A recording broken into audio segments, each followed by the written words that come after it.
Hello, welcome to the channel Why Stories. Enjoy watching. With the money from the wedding, we'll buy an apartment and register it in my mother's name. The woman was stunned by her husband's words, and in the morning, taking the money. The weather outside was rainy. Occasionally, the clouds would disperse, and bright sunbeams would fall on the city, illuminating all its grandeur. Maria walked down the main avenue with measured steps. She was in no hurry. The girl had successfully defended her thesis at the State University of Economics, majoring in hospitality management. Her mood was high, and the weather didn't scare her, as she loved the rain. Maria had always walked in the rain for as long as she could remember, having gone through many umbrellas over the years. In her opinion, the rain symbolized something new, washing away everything unnecessary. She especially liked the smell of rain. It was fresh and uniquely natural. Maria fully enjoyed this day, feeling that a new chapter in her life was beginning. She walked down the avenue, her face shining so brightly that passers-by couldn't help but notice her. "You look like a star," came an enthusiastic male voice nearby. Maria turned her head to the right and saw a tall, dark-haired guy smiling broadly at her. "Excuse me, what did you say?" the girl asked again. "I said you look like a star," the guy repeated. "You're mistaken. I'm not a star and never have been," Maria said, puzzled. "I don't act in movies or sing." "That's not what I mean," laughed the young man. "You shine like a little star in the sky." Maria blushed. She had never received such compliments from strangers before, and she smiled slightly. The traffic light turned green, and she started to cross the road. "Don't run away from me." The young man followed her, and the girl remained silent. She didn't know what to say to him. "Let's get acquainted," he suggested when they had crossed the road. "My name is Marcelo, and yours?" "Maria," the girl whispered quietly, as a random acquaintance on the street was not part of her plans. "Are you always this shy, or only in front of handsome guys?" Marcelo joked. "You think highly of yourself, I see," Maria smiled. "I have a rule." "And what is it?" the guy interrupted her. This charming blonde had intrigued him. "I never meet people on the street," she blurted out. "There are exceptions to every rule," Marcelo persisted. "This time there won't be one," Maria replied confidently. "So you're an impregnable fortress," the guy laughed again. "I don't recall us switching to informal speech," the girl scolded him. "Why the formalities?" Marcelo continued. "Life should be taken more easily." "You know," Maria looked at him intently. "I'm not one of those people who like to simplify everything." "So you're one of those who like to complicate things," the young man smirked. "Don't look for easy paths?" "You could say that," the girl confirmed. "And you, in my opinion, are too frivolous." "Why do you think so?" Marcelo was surprised. "Because you meet the first girl you see on the street." Maria waved her hand and walked away. "Maybe it's fate," Marcelo caught up with her. "You believe in fate too," Maria said disappointedly. "Maybe you also think there are no random encounters?" "Exactly," the guy said happily. "You said it yourself, and let's switch to informal speech." "Admit, it's more convenient."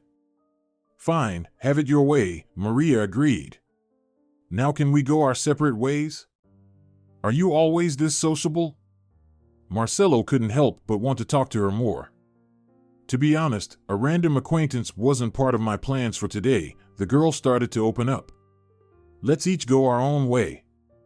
You may think I'm frivolous, but I still believe in fate."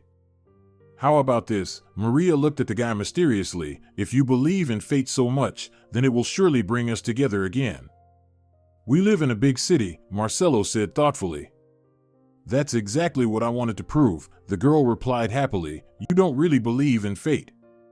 "You know, let's test it," the young man continued more confidently. "If fate brings us together again in this big city, you will have to go on a date with me." "Deal," Maria smiled and extended her hand for a handshake. "Great," Marcelo shook her hand. "Until we meet again then." "Goodbye," Maria blew him a kiss and walked away. Later, she scolded herself for that gesture. She had never noticed such frivolity in herself before. A month later, Maria was going for an interview at the friend's hotel. The girl was very nervous. It was her first interview, and she wasn't sure she would get the job. Maria stopped at the entrance to the hotel. She was overcome with strong anxiety. She couldn't do anything about it. After standing there for 15 minutes, Maria began to realize that she might be late due to her uncertainty, so taking a deep breath and a slow exhale, she opened the entrance door and walked in confidently. Near the reception desk stood a young man of about 30, who, noticing the girl, smiled broadly and approached her. "Good afternoon. Would you like to check into our hotel?" "No," Maria shook her head. "I came for an interview." "Great," the young man said slowly, looking her over appraisingly. "For which position?" "Receptionist." Maria began to feel a bit uncomfortable. "Have a seat here," the young man pointed to a blue chair for visitors, "and wait." The girl obediently sat down, and the young man went somewhere. Maria began to look around, examining the hotel's interior. She liked the yellow-blue color of the reception area. Everything looked very modern. Not far from her was a coffee table with various correspondence on it. With one hand, Maria picked up the first magazine she saw and began to flip through it. Interesting, a male voice suddenly came from behind. Maria dropped the magazine and, turning her head, saw the same young man. "You scared me," she said, picking up the magazine from the floor. "I didn't even have time to look at anything. Natalia Gonzalez is a bit busy and asked you to wait, so you'll have time to read." The young man sat down opposite Maria and began to stare at her intently. The girl was embarrassed by his gaze and stared at the magazine, pretending to read, though she occasionally glanced at the young man. "Let's switch to you," the young man interrupted the pause. "It's easier, don't you agree?" "I've heard that somewhere before." Maria felt a sense of déjà vu. "All right, let's do that." "Great," the young man smiled. "By the way, I'm Norman. What's your name?" "Nice to meet you. I'm Maria. Do you know that your name means rebellious?" A satisfied smirk appeared on the young man's face, as if he had revealed a great secret. "Of course, I know," the girl sighed, as it wasn't the first time someone had tried to introduce themselves this way. "It's no secret. I even know that your name means manly and brave. But you don't look it." Maria laughed quietly, seeing the unspoken question in the young man's eyes. "I'll explain." She decided not to wait for the question and immediately revealed her cards. "You're dressed a bit strangely." "I am dressed perfectly." Norman jumped up, approached the mirror, and began to scrutinize himself. "That's exactly what I mean," the girl laughed out loud. "Would a manly guy look at himself in the mirror because of some random stranger's words? It says more about your insecurity. And you're a psychologist too, I see." He turned to her. "Too smart?" "I don't consider myself too smart. Rather, smart enough and reasonably educated," Maria said with dignity. "Do you smell that?" The young man started sniffing. "No," the girl spread her hands in confusion. "What does it smell like?" "Your arrogance." Norman laughed loudly, and Maria laughed too. At that moment, the guy's phone rang. "Yes, of course, I'll show you the way now," he answered. "Let's go. Natalia Gonzalez is free." They walked down a long, bright corridor with guest rooms on both sides. "What is she like?" Maria suddenly asked. "Who?" Norman didn't understand. "Natalia Gonzalez. Strict but fair," the manager described. "Don't be afraid of her, we respect her." "That's a good recommendation," the girl smiled, and they stopped at an office. "Come in," said Norman, opening the door. "Hello," Maria entered timidly. "I'm here for the interview." "Don't be shy. Come in and have a seat," offered a well-groomed middle-aged brunette. Maria sat down at the table opposite the manager. "Did you bring your documents?" "Yes, of course." Maria took the documents out of her bag and handed them to Natalia Gonzalez. The woman looked at the passport with obvious interest, then the diploma. A red diploma is excellent, the manager nodded approvingly, but it's just a piece of paper and you have no experience. Where am I supposed to get it if I just graduated from university? Don't worry, the woman noticed the girl was getting anxious. I mean, everything is learned in practice. Are you hiring me? The girl asked hopefully. On a probationary period for now, the manager reassured her. How long is the probationary period? Maria inquired. 3 months, the woman replied, but if you show yourself well, it will end sooner for you. I will do my best, Maria promised. Good, Norman will explain the receptionist duties to you. He will also go over the contract with you. Can I go? The girl stood up from the chair. Yes, Norman will brief you, and you can start your training tomorrow. Goodbye. Finishing the conversation, Natalia Gonzalez picked up a planner and began writing something, and Maria quietly left the office where Norman was waiting for her. How was your interview? He asked. I didn't quite get it. Maria looked confused. What was unclear? I imagined the interview differently. With lots of questions, a long conversation, but here, the girl paused for a second. You mean that? Norman smiled. Natalia Gonzalez is a businesswoman and doesn't like wasting time on unnecessary talk. She values her time.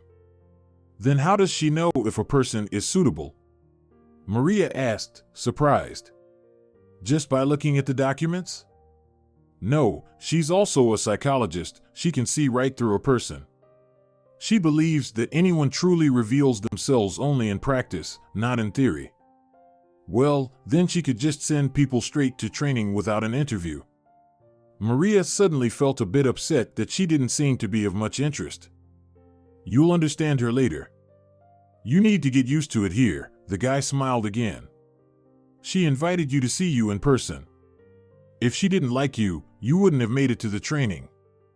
Everything is so complicated here, Maria concluded. Natalia Gonzalez said you would explain and show me everything. Yes, of course, Norman confirmed. Let's go to the reception, I'll brief you. Norman spent another 3 hours showing Maria the hotel and explaining the duties of an administrator. She listened with bated breath, fascinated by every detail, and didn't hesitate to ask questions along the way. Well, that should be enough for today, Norman concluded the tour. But I haven't learned everything yet, Maria said disappointedly. Let's continue a bit more. Stop. I have plenty of work myself. You'll start your internship tomorrow and we'll continue then, he replied firmly. Oh, I just realized I haven't asked you what your job here is. I'm Natalia Gonzalez's deputy, Norman said proudly. Cool, Maria was delighted. She felt pleased that on her first incomplete workday, she had already befriended the deputy manager. I thought you were also an administrator. Well, the deputy's job includes substituting for any line staff, so temporarily I'm also replacing the administrator. But now that we've found you, I can finally return to my main duties. You're welcome, Maria smirked and winked at Norman. See you tomorrow. She left the hotel, while Norman stood by the entrance, thinking about how Maria had captivated him, though he couldn't pinpoint why. Maybe it was her spirited personality, her deep blue eyes, or her luxurious, snow-like blonde hair cascading over her shoulders like beautiful waterfalls, or perhaps it was all of these combined. For the rest of the day, Norman kept trying to push thoughts of Maria out of his mind, but her image seemed to be imprinted in his memory. He couldn't believe that a random encounter with a stranger had touched him so deeply. He had always been against workplace romances, but now he was ready to break his own rules. Calm down, get her out of your head, keep everything under control, he kept telling himself, but it didn't help. Maria successfully passed her probation period, shortened to 2 months due to her hard work and, of course, Norman's excellent recommendations. During those 2 months, Norman kept trying to court Maria, but to no avail. All his flower bouquets were returned, the sweets given away to colleagues, and he didn't dare take more serious steps, fearing the same outcome. The hotel was abuzz with rumors about them, but credit must be given to Maria. She always quashed these conversations, not letting gossipers run wild with their fantasies. Natalia Gonzalez was very pleased with Maria, often assigning her overtime tasks, which Maria gratefully completed. Natalia called her one day. "I've heard some rumors. I don't usually believe gossip, but this is being shouted from every corner." "What do you mean?" Maria didn't understand. "I'm talking about you and Norman, if you know what I mean." Natalia Gonzalez looked at Maria questioningly. Not really. Maria found it unpleasant to discuss this topic. "Are you two a couple?" the manager asked directly. "Understand, I don't mind, but work must come first." "Where did you get that idea?"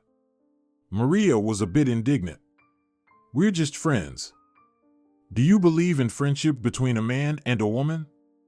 Natalia Gonzalez smiled sincerely. "Why not? I don't deny that it's possible."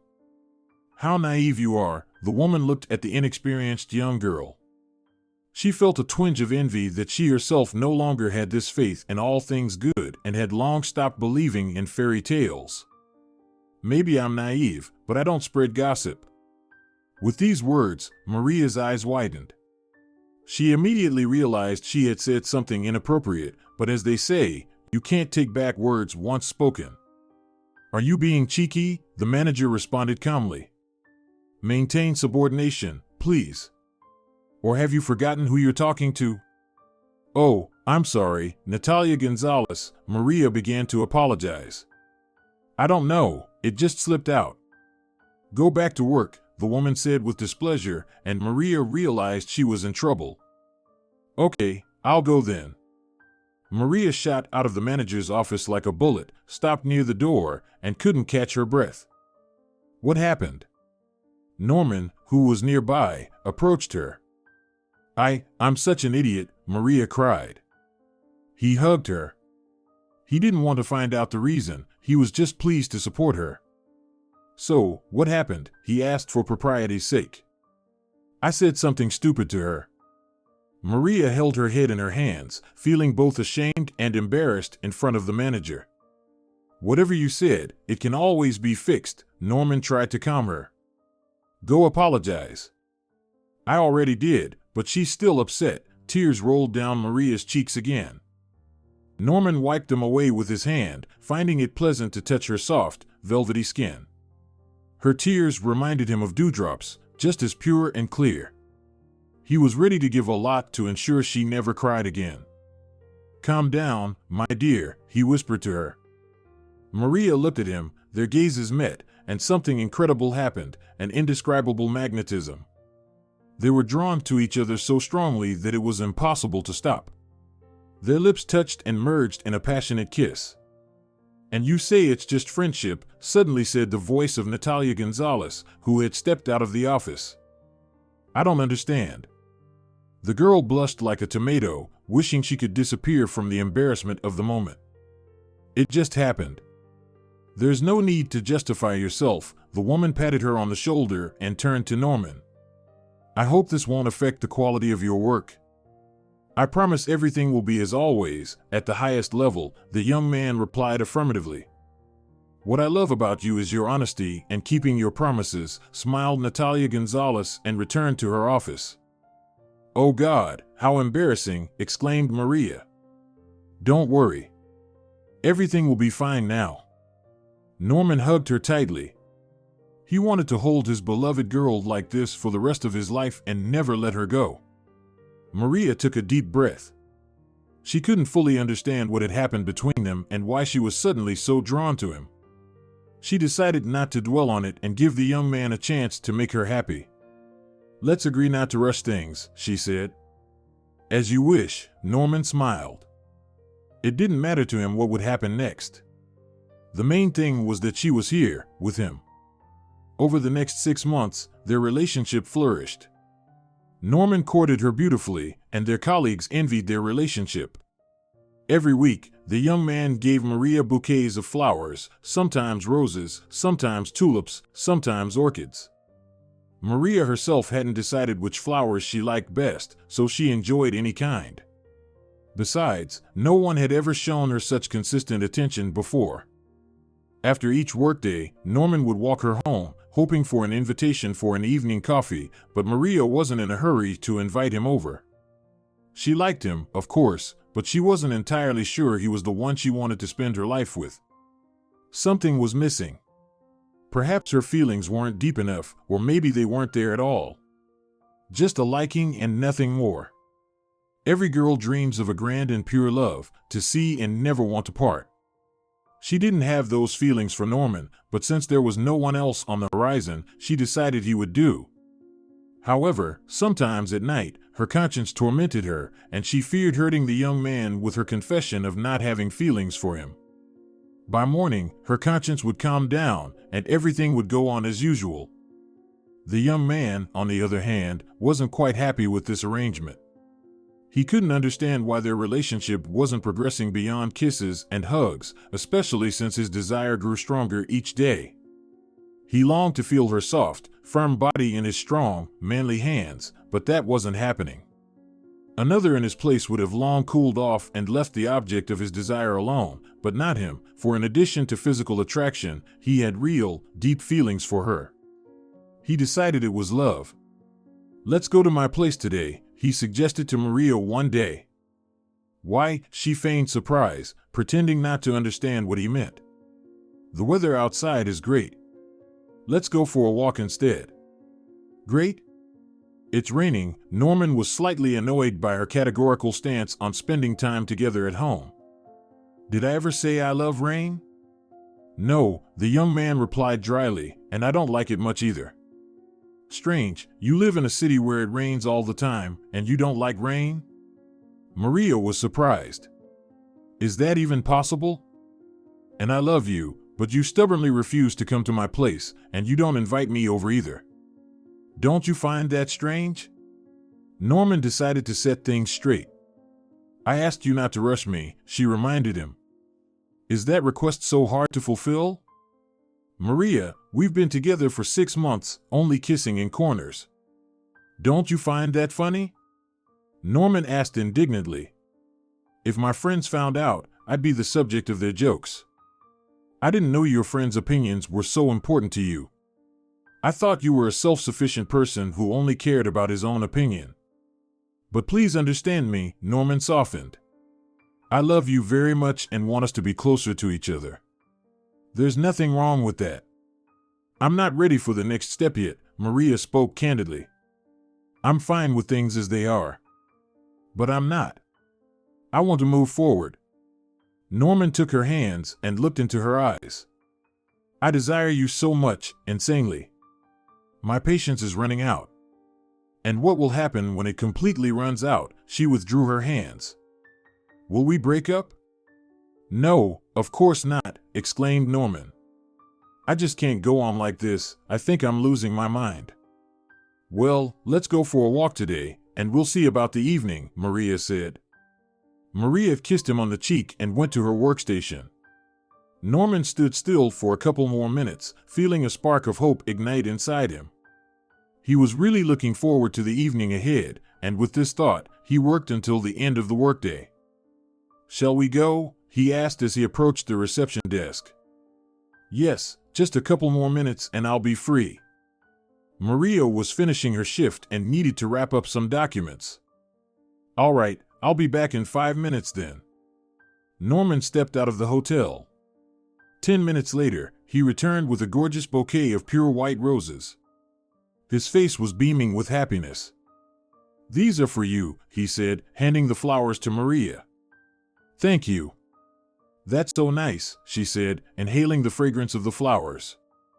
"Shall we go for a walk?" "Let's go." The young man took her hand, and they headed outside. Their walk along the avenue was calm and pleasant. They chatted about various trivial things, not paying attention to the drizzling rain. After an hour, Norman started checking his watch. "What time is it?" the girl asked. 10:30, he replied. "It's time to go home. Will you walk me there? How about coming to my place instead?" Norman decided to make one last attempt to invite her over. Maria looked at him silently. She didn't know what to do in this situation. She was afraid that after their intimacy, she would become more attached to him, which she didn't particularly want. But seeing his pleading eyes, she decided to agree. All right, but just for a short while. You won't regret it. Norman suddenly lifted her up and spun her around. They quickly made their way towards his house, which was a 15-minute walk away. You live with your mom, right? Maria remembered. Isn't she home? She's at the country house, the young man reassured her. We'll be alone. The night passed quickly. They drank champagne, and Norman fed her strawberries with cream. Maria had never tried strawberries with cream before, and she liked it. The young man put on some music, invited her to dance slowly, and dimmed the lights. During the dance, Maria once again felt an attraction to the young man. She could no longer resist her desires. He sensed her mood, lifted her into his arms, and carried her to the bedroom. They had never been so close before. He touched her body tenderly, caressing her with his hands and covering her with passionate kisses. Maria moaned with desire. She realized she had waited too long for this. Norman was very gentle and attentive to her. Everything went perfectly. He hadn't felt this happy in a long time. And now what? She asked after their intimate moment. What do you mean? Norman didn't quite understand. What will happen between us now? She repeated. You got what you wanted. Are you no longer interested in me? Why do you say that? He sat up in bed and leaned over her, kissing her neck tenderly. I love you and I'm not letting you go. Maria didn't say anything else. She began to realize that she might have made a mistake for which she would have to pay later. She couldn't sleep for the rest of the night. She watched Norman sleep, wanting to get up and run away, but an irresistible force kept her there. This isn't right. I'll only make things worse, she told herself, understanding that she didn't love him at all and that it wasn't his fault.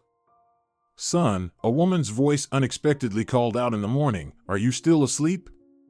Norman, wake up. Maria started shaking the young man. I think your mom is back. How is that possible? He jumped out of bed. She was supposed to stay at the country house for 3 more days. Hi, the woman stood frozen in the doorway, while Maria pulled the blanket over herself more tightly. Good morning, the girl said shyly. Good morning, the woman smiled and looked at her undressed son, who was covering his lower half with a sheet. I'll make breakfast, and you two come to the kitchen. Okay, Mom, Norman called after his departing mother. I won't have breakfast. Maria started dressing quickly. I'll eat at home. Don't even think about it. Norman stopped her. Don't offend my mom. Besides, it's a good chance to get to know her. Yeah, can't think of a better way, the girl said, stretching her words. No refusals. Let's go. Norman took her hand and led her to the kitchen. Can I at least wash up? Maria asked quietly. Of course. The bathroom is right there, he pointed to the door. We'll be waiting for you in the kitchen. Maria closed the bathroom door, turned on the water full blast, and started thinking about what to do. If I sneak out now, it will look bad, but staying isn't comfortable either, she thought out loud. Well, I have no choice. While the girl was washing up, Norman's mother started questioning her son. Son, is this the Maria you were talking about? Yes, the young man smiled contentedly, that's her. She's quite pretty, from what I could see. Mom, that's enough, Norman blushed, but thanks for the compliment on my taste. Just like your mother, the woman laughed. Good taste and smart too. You're showering me with compliments. Norman always enjoyed hearing praises from his mother. Enough idle chatter, the woman leaned on the table with both hands and hovered over her son like a hawk. What are your plans for this girl? Don't pressure me, Norman stood up sharply. My plans are my own for now. Don't be rude to your mother, the woman protested, and sit down, please. Mom, don't start. I'm begging you, son. I always worry about you, the woman continued calmly. You don't need to rush now. You have your whole life ahead of you. What do you mean? Norman looked at his mother suspiciously. I want you to succeed in life, and marriage right now is unnecessary. Mom, I'll decide for myself what I need and what I don't, the young man replied irritably, and you shouldn't interfere with your advice. Sit and listen to your wise mother, the woman said in a commanding voice. Do you want a spectacular career and a stable, high income? Then you need to think more about yourself, not about fleeting infatuations. But don't tell me it's love. The woman looked at her son mockingly but saw seriousness in his eyes. Not that. Are you crazy? What's the problem? Norman was bewildered. As you know, you can't command the heart. But why now? The woman pleaded. Am I interrupting? Maria entered the kitchen. Meet my mother, Paloma Diaz. Norman gestured to the woman standing nearby, and this is my Maria. I figured, Norman's mother smirked. Have a seat and join us for breakfast. Maria sat next to Norman, feeling a bit uneasy in the company of a woman she barely knew, who was also scrutinizing her intently. Should I spin around? The girl couldn't help but say. Sorry, what did you say? Paloma couldn't believe her ears. Nothing. The girl stared at her cup. She realized she had blurted out something unnecessary again. So, I misheard. The woman carefully lifted her coffee cup and, as if savoring fine wine, took a sip. I have to go, Maria said timidly. How come? Norman was surprised. Dear, you haven't eaten anything, Paloma Diaz feigned concern. Perhaps you'll stay? Thank you for the offer, but I really have to go. The girl waved her hand and left for the hallway. Norman followed her. No means no, Paloma said aloud, looking calm as a boa. Why are you leaving? Norman caught up with the girl. She doesn't like me, Maria replied. What makes you think that? Don't pretend. I heard almost everything, Maria admitted. Or did you think I'd take that long to wash up? She's my mother and will always be the closest person to me, and I have no right to judge her. You're right, she's your mother, the girl got angry. But I don't understand why I have to tolerate her. Please, don't be offended. You both mean the world to me. Maria gave Norman a disapproving look and, without saying anything, left the apartment. Thanks to you, we had a fight, the young man returned to the kitchen. What did I say? Don't play the victim. It's your fault.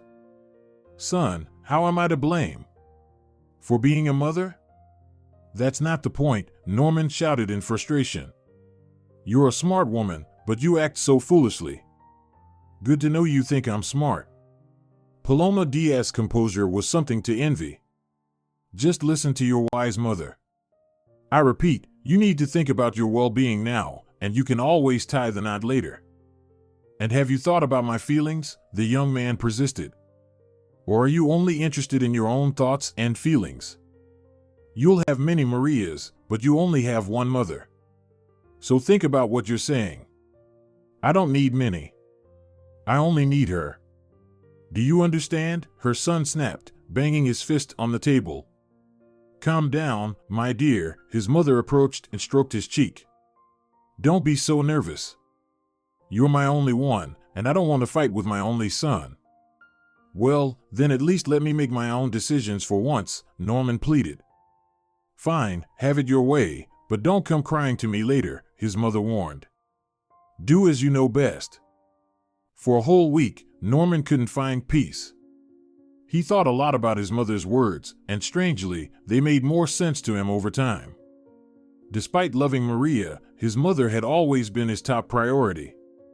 Ever since his father left them when he was 7, little Norman had promised himself that he would never abandon his mother and would always stay by her side. When he had nightmares, his mother would jump out of bed and run to comfort him and sing a lullaby. She was his only protector. He, in turn, believed that one day he would also become a protector and support for his dearly beloved mother. During his school years, classmates often called him a mama's boy, but Norman wasn't offended. He was proud of it because, looking at his classmates' relationships with their parents, he understood that there was no one better than his mother in the world. However, high school years were tough. Paloma Diaz constantly interfered in all aspects of his life, especially his personal life. As a result, Norman never had a serious relationship. His mother disliked every girl that came near him. She believed that none of them were worthy of her precious son. His first love affair happened in college when his mother wasn't around. He had never felt so free in his life, yet he also felt the lack of maternal love. But Rafaela, his first girlfriend, more than compensated for this love. He was with her 24 hours a day. Unfortunately, their romance ended 6 months later when Paloma came to visit her son. Upon discovering that her son was seeing some local floozy, she did everything possible and impossible to get her out of Norman's life. The boy didn't even understand how it happened. One day, Rafaela simply dumped him. But the worst part was, she did it via text message. Apparently, she was afraid of a face-to-face meeting. Norman initially wanted to talk to her in person, but his mother dissuaded him, saying it wasn't worth wasting his precious time and wounded feelings on such an unworthy person. Then, he had a slight depression, from which his mother pulled him out, once again making her number one in his life. Since then, Norman hadn't had any serious relationships. Just quick flings that only led to physical intimacy. And now, when he was in love again, he once more faced a choice between his mother and Maria, a choice he absolutely did not want to make. Yes, he had always dreamed of achieving great heights in his career, becoming a well-known figure, but not at the expense of his personal life. And he made the first decision in his life that he thought was right. Maria, he approached the girl, "I need to talk to you seriously." Now, she worried. "I can't, I have work." "Then I'll come by later." It was clear from his expression that the conversation was really serious, and it made the girl tense. She didn't like intriguing moments that, in her personal experience, never led to anything good. In the evening, Norman approached Maria again. "Are you free now?" "Well, you could say that," the girl nodded affirmatively. "Let's sit down," the young man suggested, gesturing towards the cozy guest area. "All right, let's go." Maria stepped out from behind the reception desk and followed the guy. "The main thing is, don't interrupt me," Norman began nervously. "I've thought a lot, but I've finally decided." "You're breaking up with me?"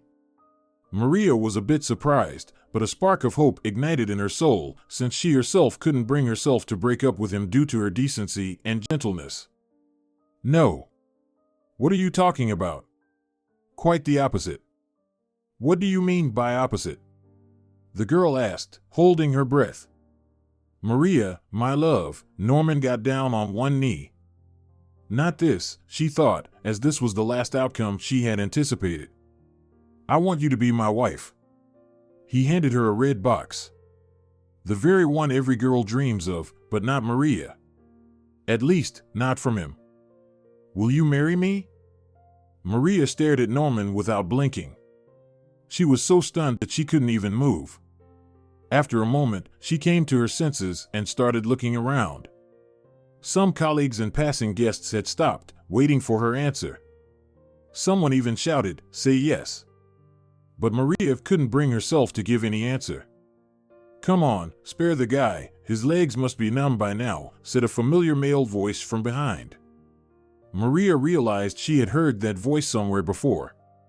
She turned around and saw a smiling young man who had once fleetingly appeared in her life and then, as she thought, disappeared forever. "Maybe we can handle this ourselves?"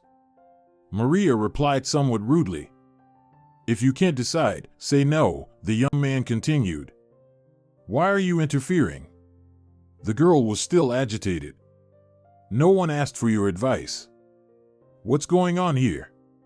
Norman asked, still on his knee. "Some passerby decided to give free advice," Maria fumed. Norman stood up abruptly, brushed off his knee, and shook the newcomer's hand. "Good evening, Marcelo Iglesias." I apologize for this scene, Norman said apologetically. Why are you apologizing to him? Maria was indignant, but then realized they knew each other. So you know him? Of course, one should know their superiors. Our superior is Natalia Gonzalez, and who is this? Hello, son, came the voice of the manager, who quickly approached Marcelo and gave him a tight hug. Son? Maria blurted out. Yes, Natalia Gonzalez laughed. They say we look alike.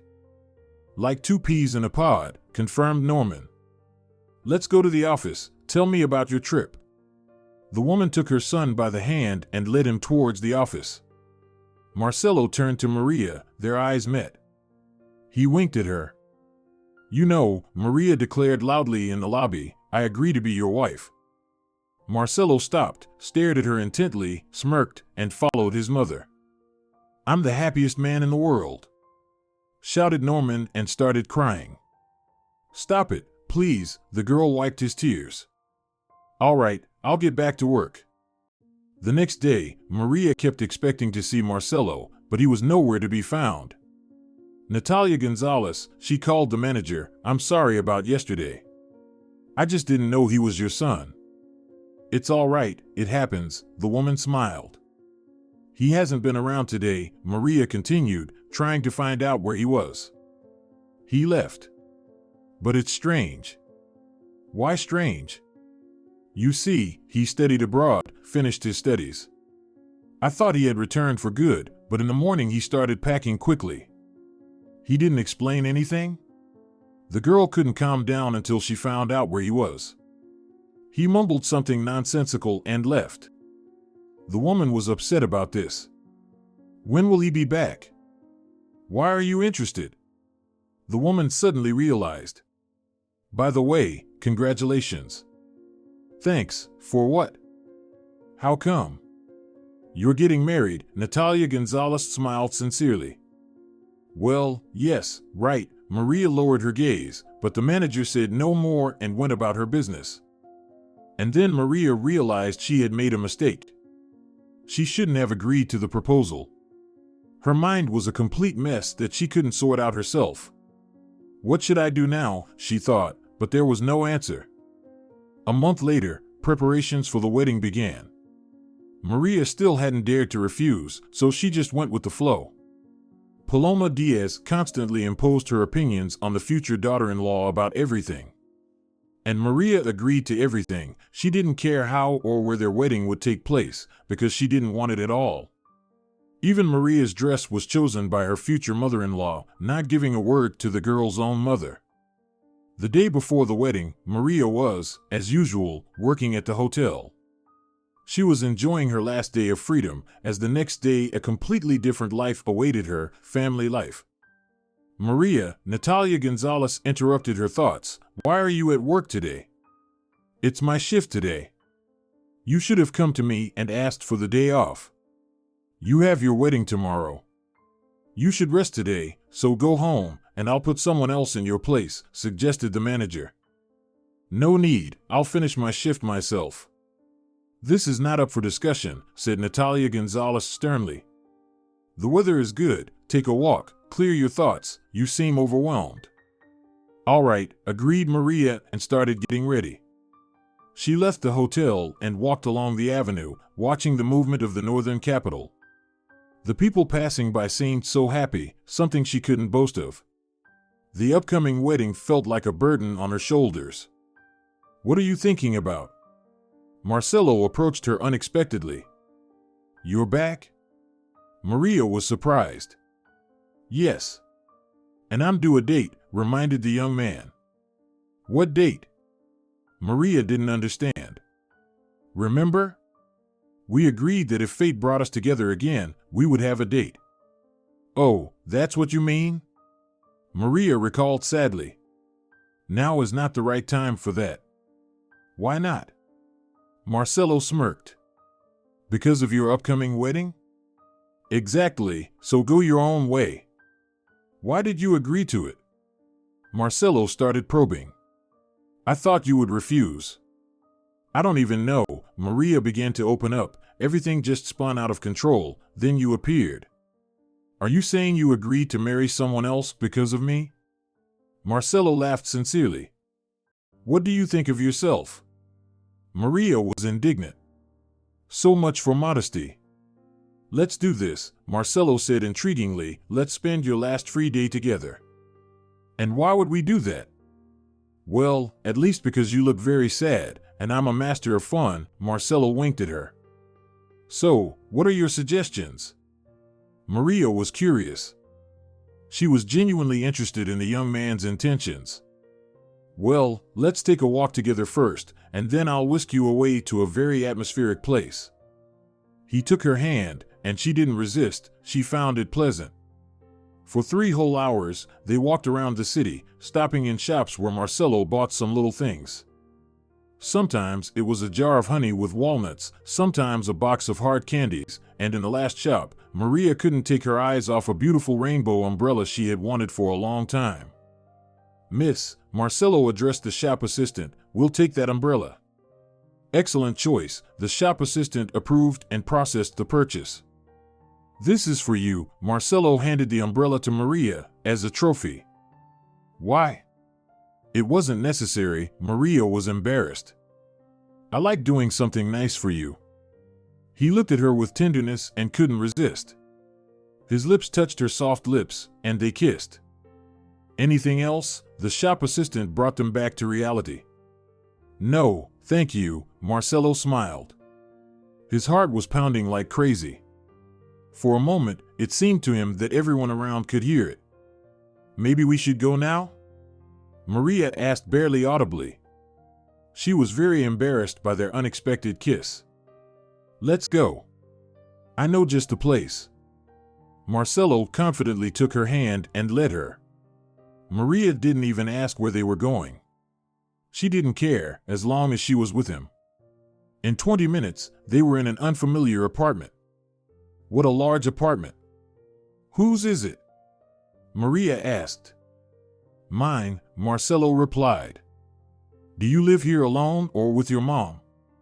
Well, I'm already at the age when living with mom is just inappropriate. The young man smiled and approached Maria so closely that her legs wobbled with excitement.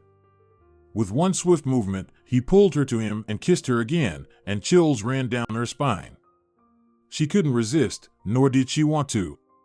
Passion engulfed them, and in a moment, they found themselves in the bedroom. Their bodies intertwined in a dance of love that seemed endless. All night they chatted about trivial things, avoiding serious topics. They felt at ease and happy together. When they made love again in the early morning, Maria's phone rang. She didn't let such a trifle distract her, and the phone kept ringing. When it was all over, she picked up her phone and saw 10 missed calls from Norman. At that moment, she felt terribly uncomfortable. No, she didn't feel guilty about what had happened, which also scared her. She just felt uncomfortable. Who is so persistent? Marcelo gently kissed her shoulder. Norman. Maria visibly saddened. Maybe it's time to tell him everything, the young man suggested. And what will I say? Maria got up from the bed abruptly. That right before the wedding, I cheated on him with someone else. Why think of it that way? It's not cheating, it's love. Just don't tell me you love me. Tears streamed down her face. Please don't. What do you take me for? The guy asked, offended. Do I look like a liar?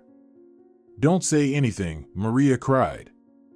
I'll just leave, and we'll forget everything. How can I forget this? He protested. Her words hurt him deeply. Did it ever occur to you that our meeting wasn't accidental? That up there, in the heavens, they brought us together again for a reason? Marcelo, please, stop. Maria couldn't stop crying. Goodbye. With these words, she ran out of the apartment and dashed home. Marcelo ran onto the landing in his underwear. I love you. 4 hours later, the newlyweds arrived to register their marriage.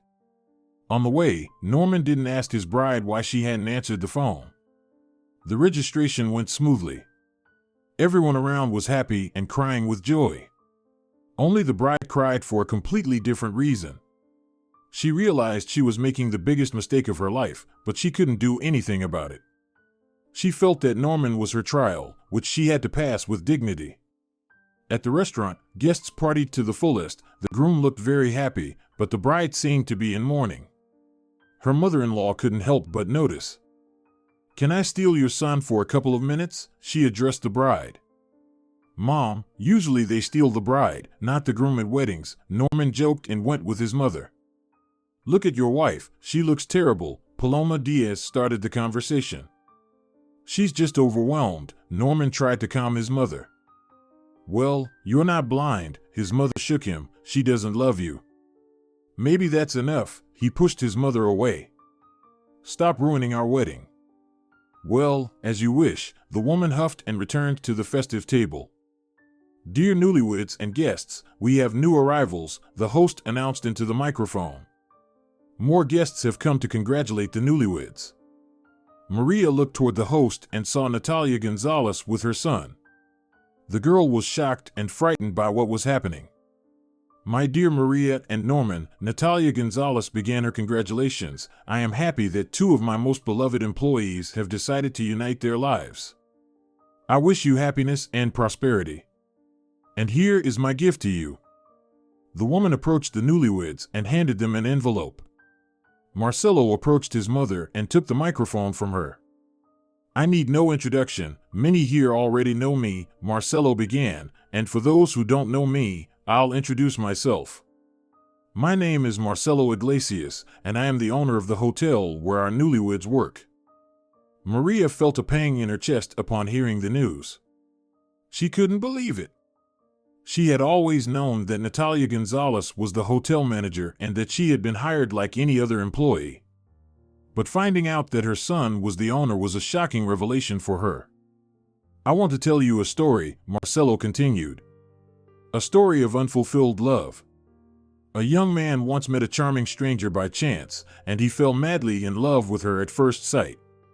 But the girl didn't believe in such encounters, so they agreed that if fate brought them together again, he would have a chance for at least one date with her.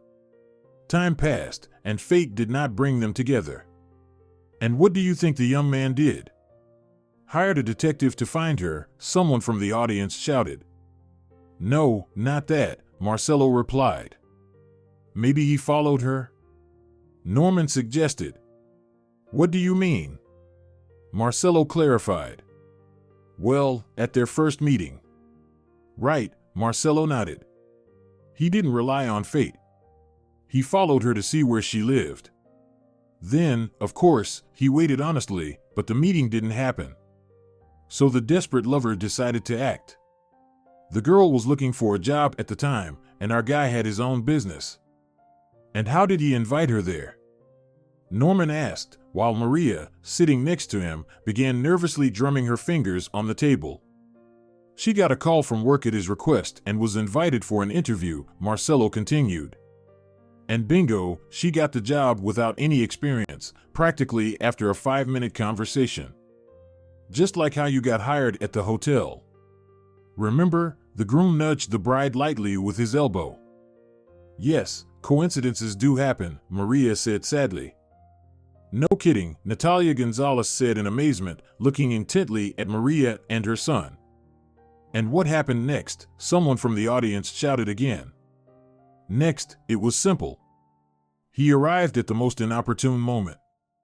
His beloved was already promised to someone else. And he didn't even try to win her back?" Norman was indignant. "He tried, but unsuccessfully," Marcelo sighed deeply. "I would do anything to be with my beloved," the groom hugged the bride tightly. "Why did I tell this story? So that you never lose each other and always love and cherish one another." "What happened to that guy?" someone asked. "He remained unhappy for the rest of his life because he was a one-woman man." Marcelo picked up the nearest shot glass from the table, drank it, and winced. "Congratulations." And all the guests followed his example, starting to shout, "Congratulations." The newlywed stood up and began to kiss amid the applause. "Why are you crying?" Norman interrupted the kiss. "What's wrong?" "Oh, don't mind me." I'm just so happy, Maria replied, even though she felt miserable inside. And here's my gift. Marcelo opened his wallet and took out several bundles of 5,000 bills.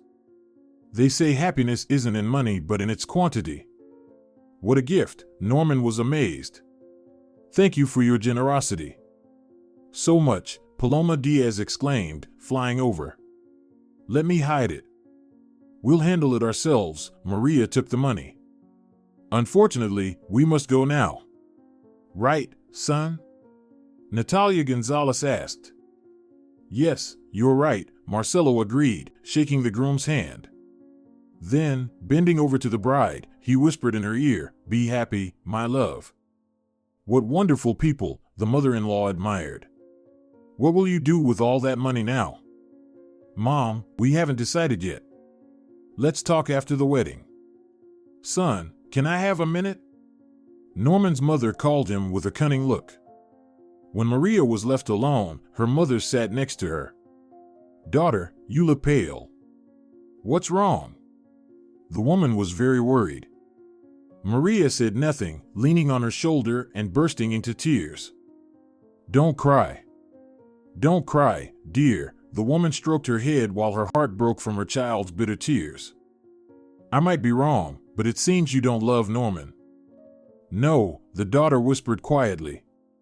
Silly girl, why did you marry him then? The mother asked without any reproach. Maria calmed down, gathered her strength, and told her mother everything. Well, the mother said slowly, it's a situation. Like watching a melodrama in the movies. Is that funny to you? The girl was offended. What are you saying? Of course not. The mother ran her hand through her daughter's hair and kissed her forehead. We need to think about what to do next. I don't know. But I do, the mother said confidently but in a whisper. They look like conspirators from the outside. You must leave your husband and be with the one your heart loves. But how? Maria spread her hands. Very simply, the mother continued. Let's run away together right now. Mom, are you crazy? Maria was shocked by her mother's suggestion. Norman isn't to blame. Well, then continue to live with him without love and joy. What are you whispering about? Norman returned. Just girl talk, Maria's mother smiled. Darling, we should go now. He took the bride's hand. Where to? The girl asked in surprise. We have our wedding night ahead, Norman smiled. The newlyweds had left, but the guests continued celebrating the wedding. Only Maria's mother went home, feeling she had nothing more to do there, secretly hoping that her daughter would make the right decision tonight. So, shall we start the tradition of the newlyweds? Norman's eyes lit up. In what sense? Maria didn't understand. We'll count the money. The groom began taking out all the money from the envelopes and counting it. Can't it wait until morning? The bride looked at him. Don't worry, I'll be quick. I still have energy for the wedding night. But I don't, the girl yawned, pretending to be very tired, although she actually didn't want anything else.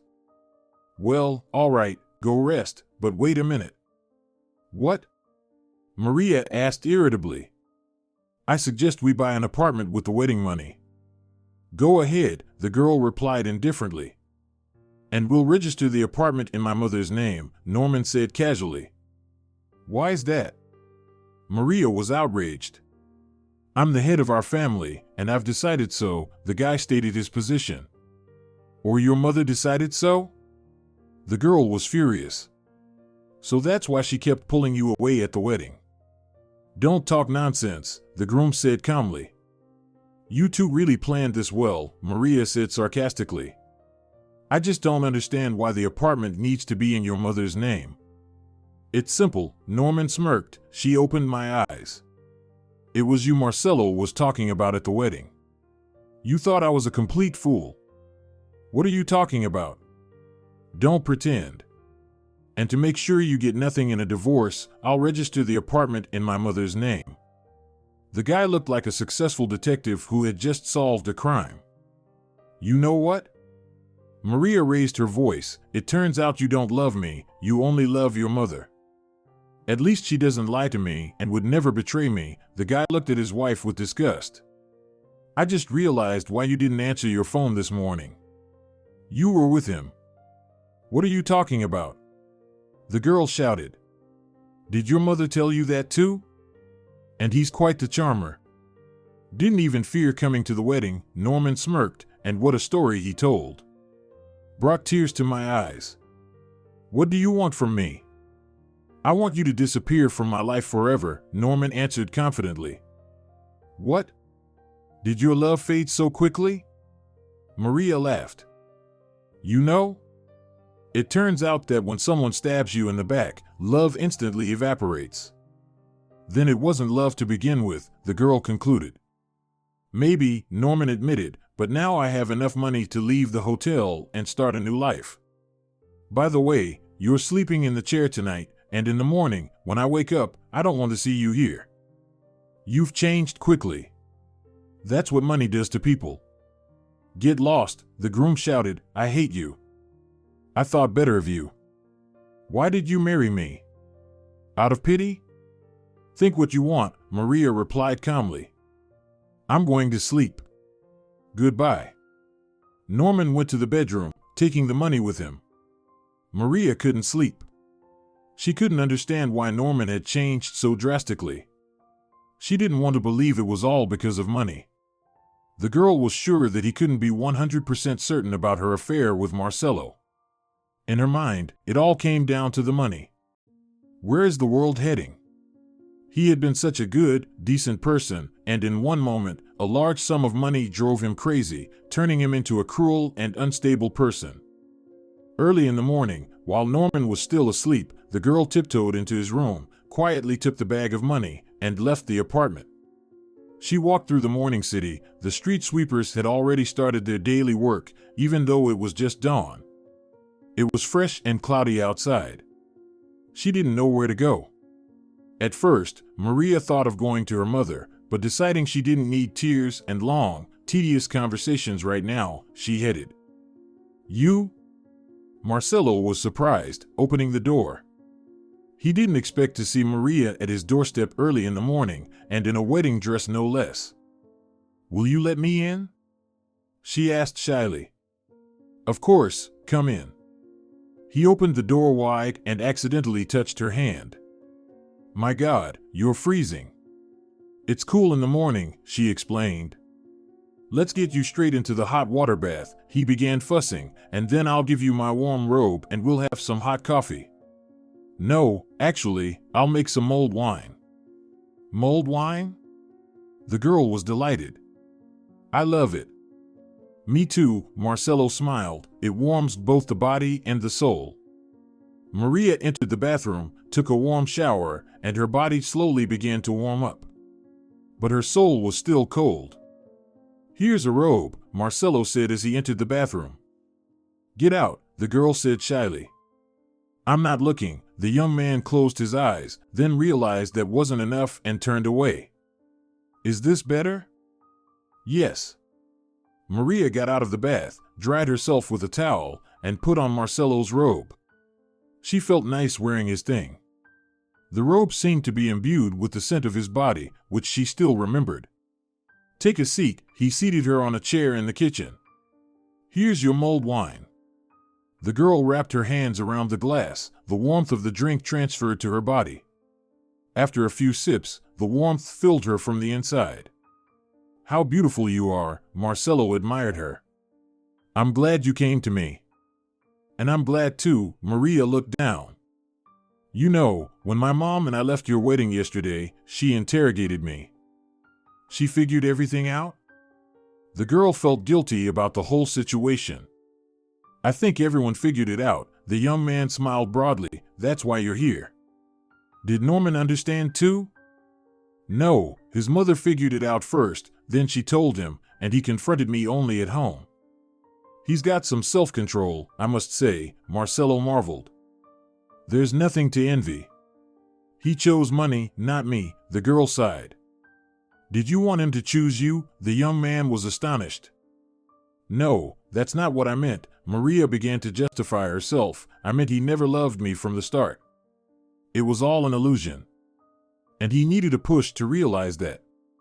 Something like that. He turned out to need money. A lot of money. Well, I gave it to him, Marcelo laughed. You did it on purpose? Maria asked, surprised. Well, basically yes, the young man replied contentedly.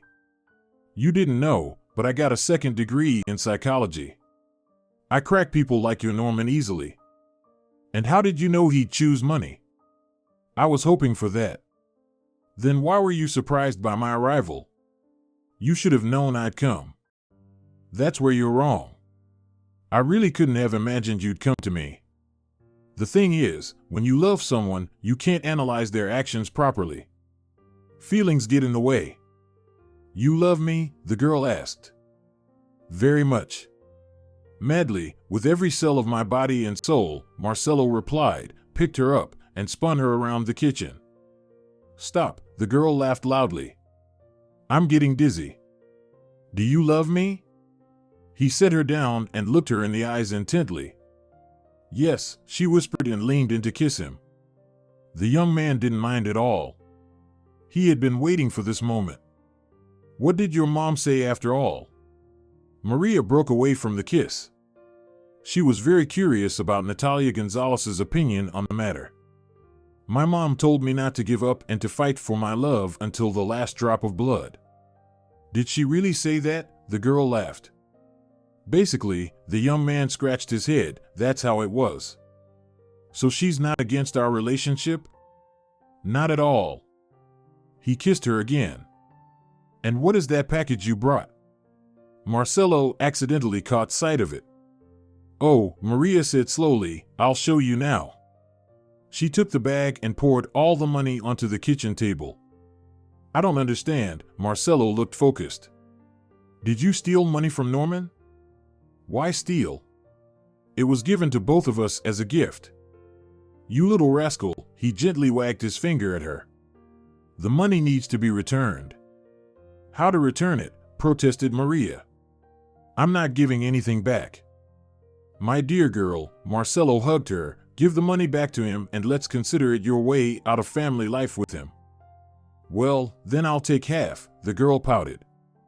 Give it all back. You don't need to worry about money. I have plenty. But at least I can give it to my mom, Maria insisted. No need to think about your mom either. After all, she'll be my relative soon, my mother-in-law to be precise. Are you proposing to me? The girl beamed. Well, not right now. We need to prepare, make it beautiful, but yes, soon I will. Tears began to flow down Maria's face. Like tiny crystals, Marcelo started catching the tears with his fingers and even licked one. So salty, like the sea. Have you licked the sea too? The girl teased him. I accidentally swallowed it a few times, the young man recalled. I would also like to see the sea, Maria said dreamily. Great, Marcelo snapped his fingers, then we've decided on the honeymoon. We just need to choose which sea. Are you serious? The girl squealed with joy. Which sea will we go to? It's up to you. I've been to each one multiple times. Then let's go to the Red Sea. They say it's crystal clear. That's practically true, Marcelo smiled. He looked at the girl, feeling warmth in his heart. They were making plans for the future together, and it really warmed him. Then I'll give the money back to Norman today and put an end to this. Maria changed the subject. I've been thinking. Marcelo took a sip of the cold mulled wine and grimaced. You don't need to meet him. How will I give the money back then?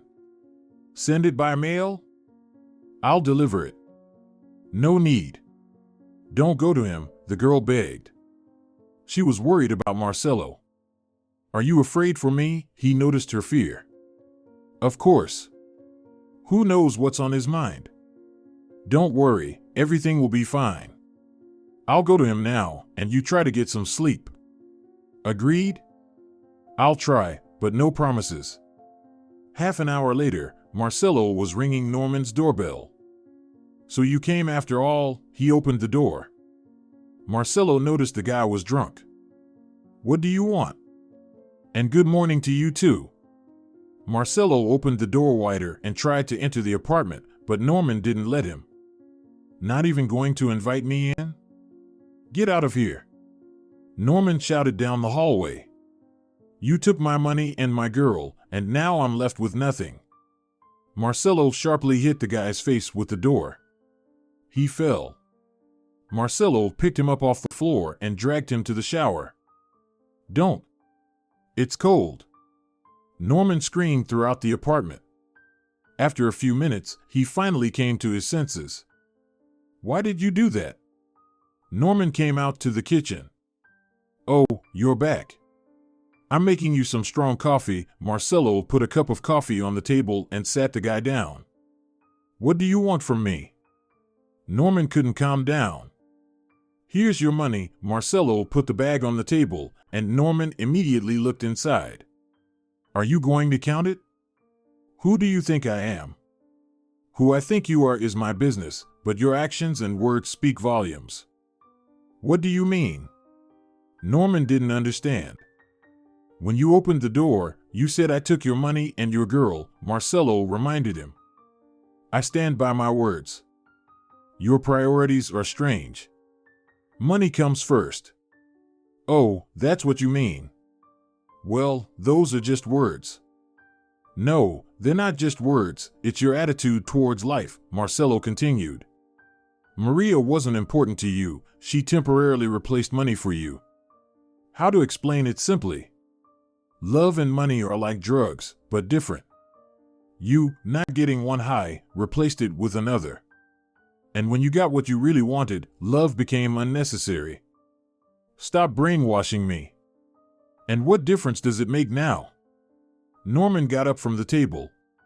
Now get out. I wasn't planning to stay, Marcelo smirked.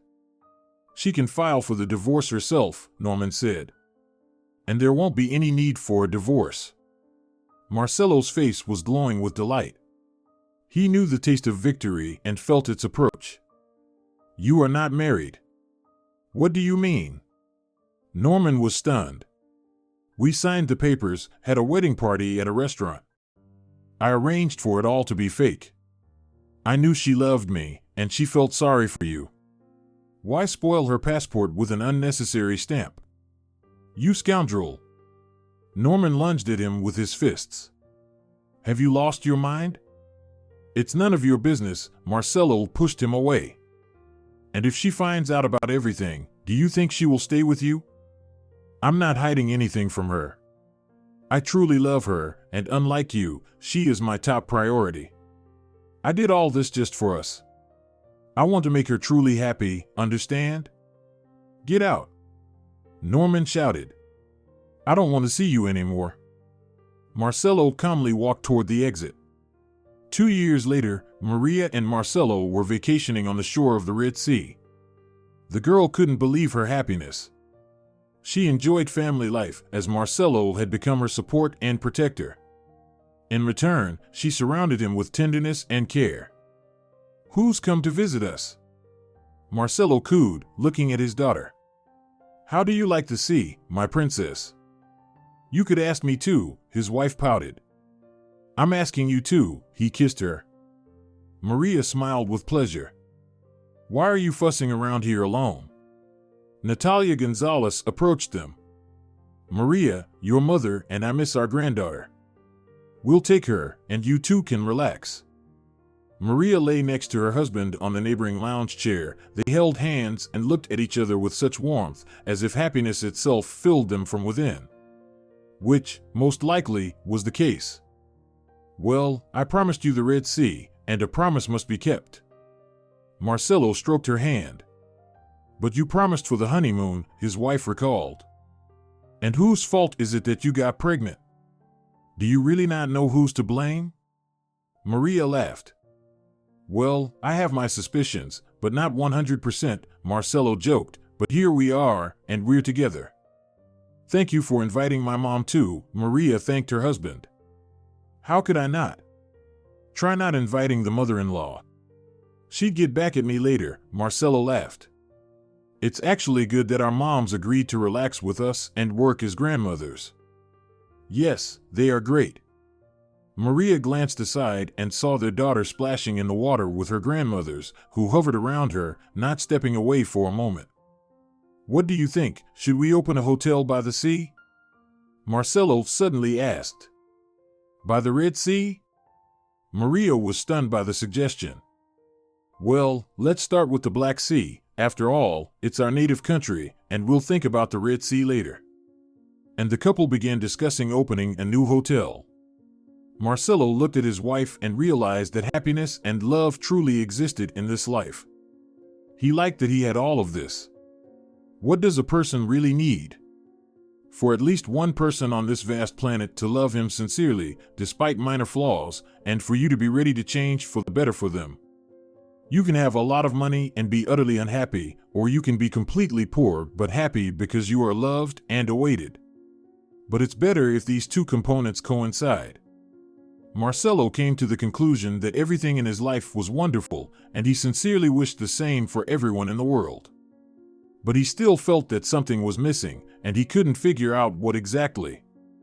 And then a family with 2 children passed by. Marcelo liked those cute kids, especially the clumsy boy, and it suddenly dawned on him. "We need another child," he interrupted his wife from her thoughts about the new hotel. "I don't understand." "We need a son," Marcelo declared confidently. "Right now?" Maria looked around. "Well, not here," Marcelo laughed. "Let's go to our room." "Okay, I'll just let our moms know." A year later, a wonderful little boy appeared in their family. Marcelo couldn't get enough of his fatherhood, and Maria was on cloud 9 with happiness. She couldn't believe that anyone could have such an incredible story as hers. If you're enjoying it as well, leave a like and subscribe to the channel.